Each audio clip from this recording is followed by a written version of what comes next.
பாருங்கள் புதினா சாதம் ஆகிடுது. இது வந்து லஞ்ச் பாக்ஸும் கொடுத்து விடலாம். நம்ம எடுத்துன்னு நல்லாயிருக்கும்.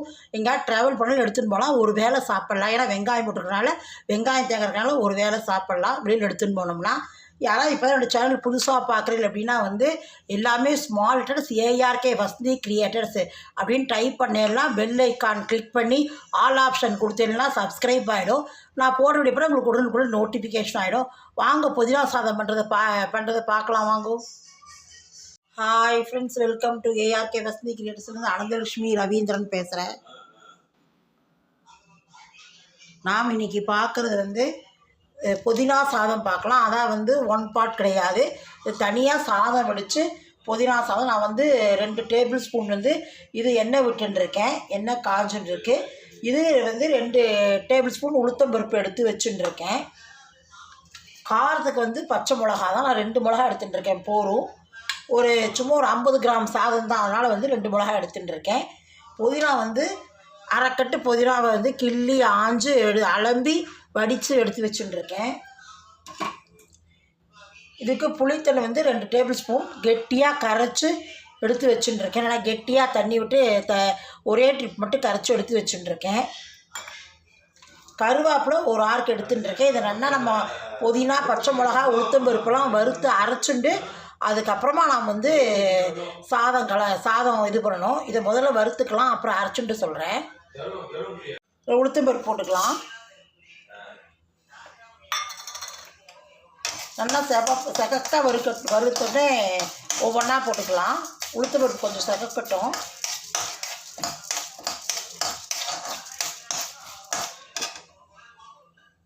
பச்சை மிளகாய் போட்டுடலாம். கருவேப்பிலையும் போட்டுடலாம். புதினா போட்டுறேன். கொஞ்சம் நல்லா வதங்கட்டும்.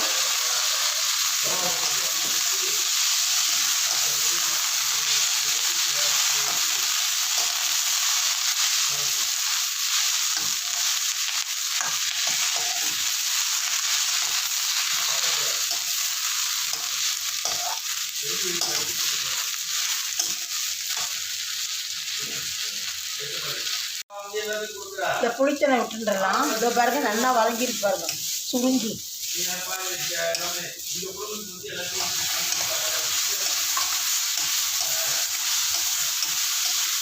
இதை நீங்கள் 2 நாளைக்கு 3 நாளைக்கு கூட அப்படியே ஃப்ரிட்ஜில் வச்சுட்டுலாம். இது தொகையல் மாதிரி பேஸ்ட்டு மாதிரி இருக்கும். நான் தான் இன்றைக்கி ஒரு வேளைக்கு தான் பண்ணியிருக்கேன். இதில் வந்து 2 டேபிள் ஸ்பூன் நான் வந்து தேங்காய் போட்டுக்கிறேன். நீங்கள் உடனே செலவு பண்ணுறாங்க தேங்காய் போட்டுக்கோங்க. இல்லை நீங்கள் வச்சுக்கிறேன் அப்படின்னா தேங்காய் போடாதீங்க, நல்லா இருக்காது.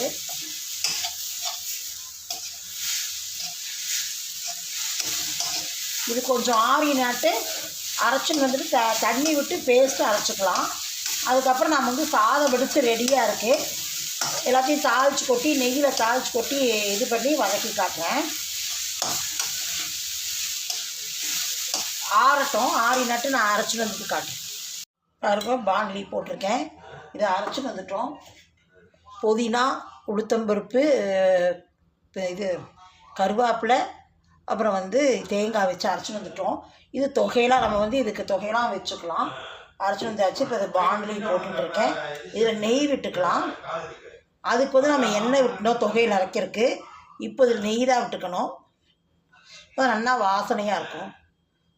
நான் ஒரு 4 ஸ்பூன் விட்டுருக்கேன்.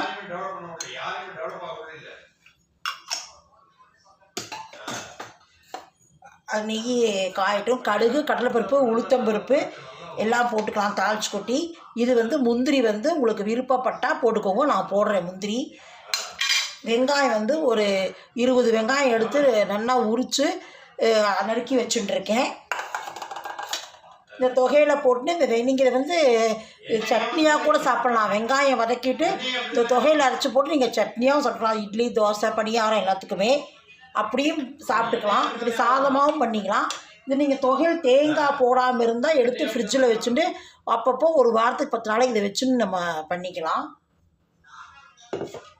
சாதம் வந்து நான் வந்து ஒரு 50 கிராம் சாதம் அரிசி எடுத்து வேக வச்சு எடுத்து வச்சுட்டுருக்கேன்.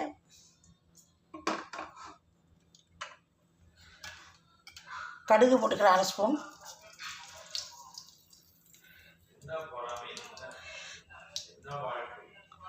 உளுத்தம்பருப்பு 1/2 ஸ்பூன், கடலைப்பருப்பு 1/2 ஸ்பூன் எடுத்துக்கிறேன்.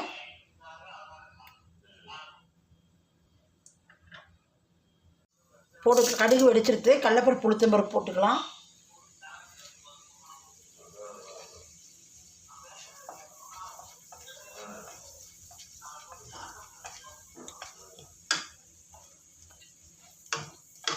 இந்த முந்திரியும் போட்டுடலாம்.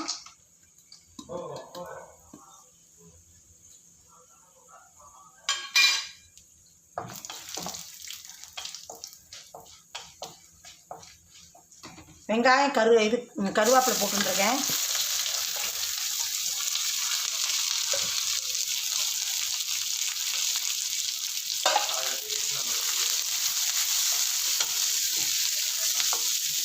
வெங்காயம் வதங்கட்டும். அப்புறமா அந்த தொகையில் போட்டுக்கலாம். நல்லா வெங்காயம் பச்சை நீங்கள் உங்களுக்கு விருப்பப்பட்டால் இடத்துல பூண்டு போட்டுக்கோங்க. நான் பூண்டு போடலை, நீங்கள் போட்டால் பூண்டு போட்டுக்கோங்க. உப்பு போட்டுக்கலாம். வெங்காயத்துக்கு இந்த சாத்துக்கு இந்த தொகையிலுக்கு எல்லாத்துக்குமே சேர்ந்து உப்பு போடணும். உப்பு போடவே இல்லை. நான் இந்து உப்பு போட்டுருக்கேன். நீங்கள் எது வேணுமோ அது போட்டுக்கோங்க. பார்த்துன்னு போடுங்க. ஏன்னா சாத்துலேயும் நான் உப்பு போடல, தொகையிலையும் நான் உப்பு போட்டு வதக்கலை. இப்போ வெங்காயத்துக்கும் உப்பு போட்டுருக்கேன். எல்லாம் சேர்ந்து உப்பு போட்டுருக்கேன்.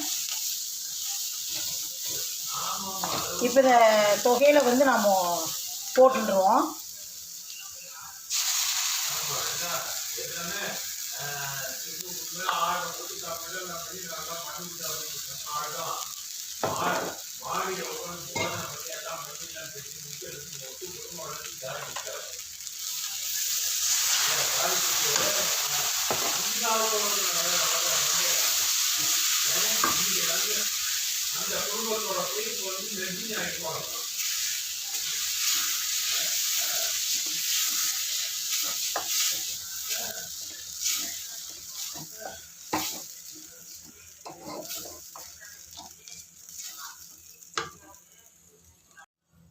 மஞ்சப்பொடி 1/2 ஸ்பூன் போட்டுக்கலாம்.